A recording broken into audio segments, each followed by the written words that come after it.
अस्सलामुअलैकुम नाज़रीन कराम, मैं हूं अतीक कियानी और आप देख रहे हैं मेरा यूट्यूब चैनल आवाज़ शऊर।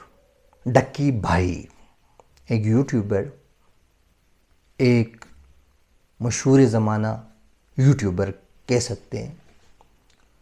100 दिन हिरासत में रहने के बाद आखिरकार रिहा हो गए।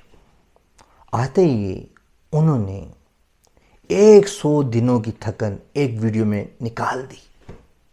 अपना दर्द, अपने आंसू, अपनी तड़प बयान कर दी। भाई मैं डक्की भाई की पूरी वीडियो अभी तक नहीं देख सका, लेकिन चंद एक क्लिप्स देखे हैं। जल्द ही मैं इस वीडियो का पोस्टमार्टम करने वाला हूँ, तजिया करने वाला हूँ और आपको बताने वाला हूँ कि ये सीन कहाँ से है। हम वीडियोस में देखते हैं, फिल्मों में देखते हैं, कत्ल हो रहे होते हैं, जनाजे उठ रहे होते हैं,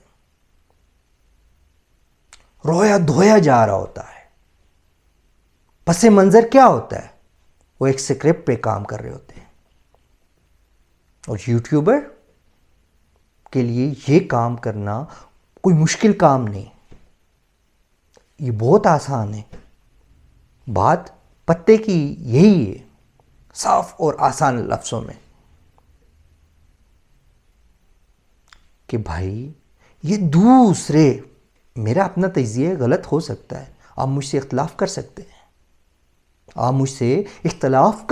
हैं, मेरा तजिया गलत हो सकता है, मैं अपने तजर्बे की बुनियाद पे बात करूँगा। ये भी हो सकता है, ये भी एक तरीक़ा कार है, तरीक़ा वारदात है कि बोलो, सोच के बोलो, तोल के बोलो, वरना ठुक जाओगे, वरना पिट जाओगे, वरना थप्पड़ पे थप्पड़ लगेंगे। जैसे वो कह रहा है 7 साल के बच्चे से मुझे गालियां दिलवाई, वो मेरे ऊपर टॉर्चर करता रहा। ये कैसे पॉसिबल है? भाई डक्की को ही इंसाफ मिलना था, वो भी 100 दिन के बाद। ओ भाई और लोग भी हैं। डक्की क्या चीज है? डक्की है क्या? एक यूट्यूबर, उसने क्या किया पाकिस्तान के लिए? ओ भाई डॉक्टर अब्दुल कदीर खान को इंसाफ नहीं मिला, इसे मिल गया कैसे? सवाल कड़वा है, सच्चा है। और आखिर में जाते हुए सवाल किया ना, मुझे आज भी डॉक्टर अब्दुल कदीर खान की वो बात याद आती है, मेरी आंखों में आंसू आ जाते हैं।